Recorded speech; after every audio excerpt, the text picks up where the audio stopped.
Hello, everyone. This is Coach Croshaw. I have a brief message for you, my friends and parents of our players. I've just been doing some thinking lately, and I thought I'd like to get a message out to everybody in this way.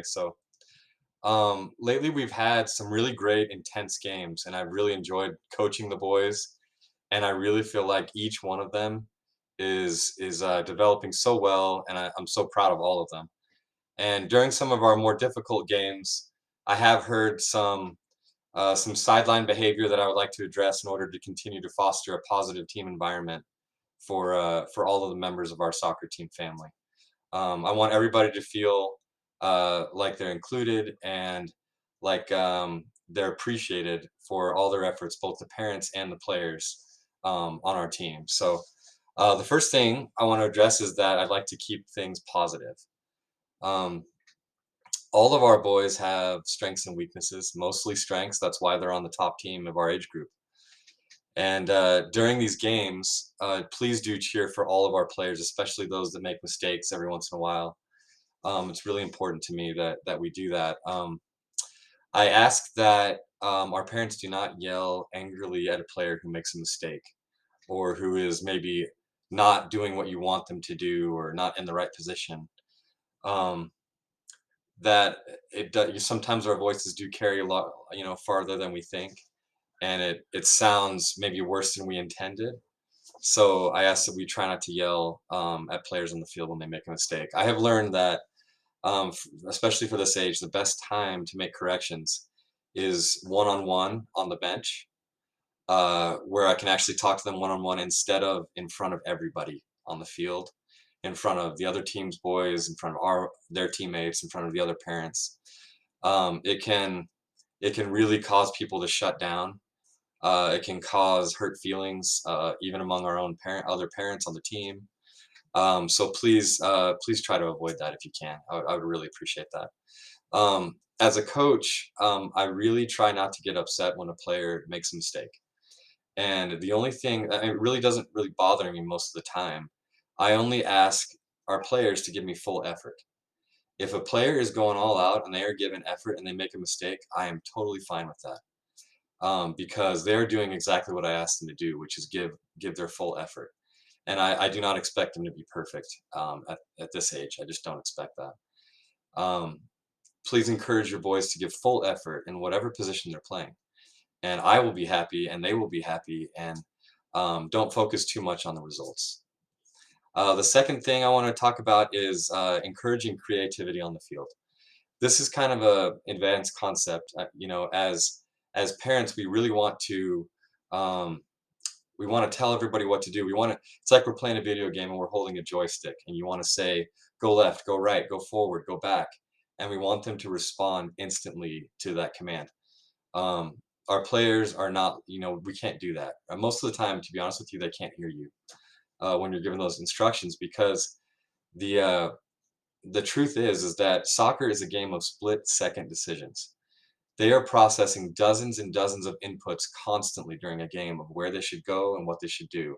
And they're trying to mix those decisions with their own level of skill that they may or may not have yet. So when they're doing something and the sideline erupts and says, pass or shoot or go over there or go over there, um, it can be really confusing, especially if their coach is saying one thing and then a parent is saying another thing.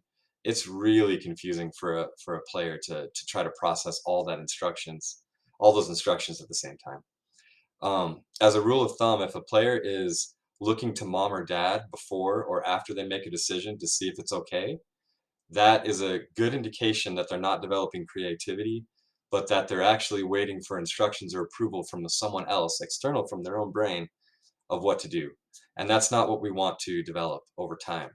I want them to be creative and intelligent. And if there's something that needs to be addressed, trust me, we see it as coaches, and we will address that either in practice or on the bench.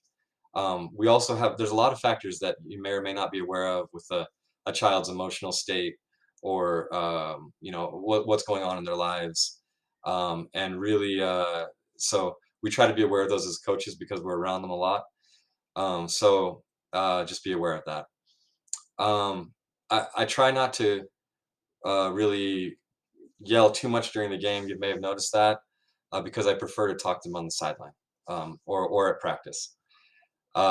Just for many reasons that I've learned over time. It just seems to be in the long term it's much more effective. Um, there was once a study done where they talked to high school athletes about their least favorite part of playing a sport, and their across the board, their response was they hated the drive home, and they didn't mind playing the game, they didn't mind losing, all that kind of stuff, but they hated the drive home because that was where they got chewed out by mom or dad for something that they did wrong or and they asked them what would you really like your parents to do, and they said they would like their parents to say I loved watching you play. That was all they wanted their parents to say to them after a game. And the reason is because this brings me to my this is also something here is our boys are very smart. They are very smart. They know what they've done wrong as they're doing it. They know it was wrong, and we don't whether we say something or not. And so they don't necessarily need that getting chewed out aspect. If you want to ask them questions about what are some things that they did well or what are some things they want to work on after a game, that's a much more positive way to approach that rather than chewing them out after a game. Number three, please don't turn them into bounty hunters. Now, this is kind of funny. I have heard from several of our boys that they're being offered rewards for doing this or that in the game. Most of the time, it's a reward for scoring a goal. I would like to encourage you not to put out that type of a bounty specifically for our players. They do not if they have even subconsciously the idea in their brain that their objective for that game is to kick the ball in the goal and that is the sole thing that their parents want them to do, they may subconsciously avoid doing other things that are important to what we're trying to do as coaches, which is foster teamwork and passing and those types of things, positioning, good defensive play, all that sort of thing. But if they think in their head, I need to score a goal to get a $5 or an ice cream cone after the game or whatever it is, that may actually be counterproductive to what we're trying to do as a team. And I would ask you to help me by not doing that specifically, offering a bounty for scoring goals. Um, if your boy is motivated by rewards, my suggestion would be consider rewarding them for positive play, any positive play, such as a good pass, a good assist, a goal, a defensive stop. If they're playing keeper, a good, goalie play, that kind of thing.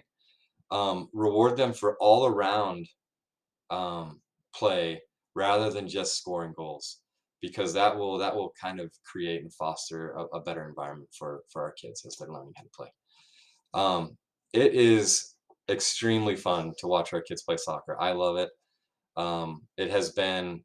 I used to hate soccer until my kids started playing, and then I really have started to love it. I become a real student of the game, and I've had lots of great mentors. And I will tell you that as I have been around my older son, as he's been playing for many years now, about a decade, my attitude towards my role in the game as a parent has changed 180 degrees. When I first started, I would yell out things and I would get quite angry after games, or I'd get angry at the coach and these kind of things. And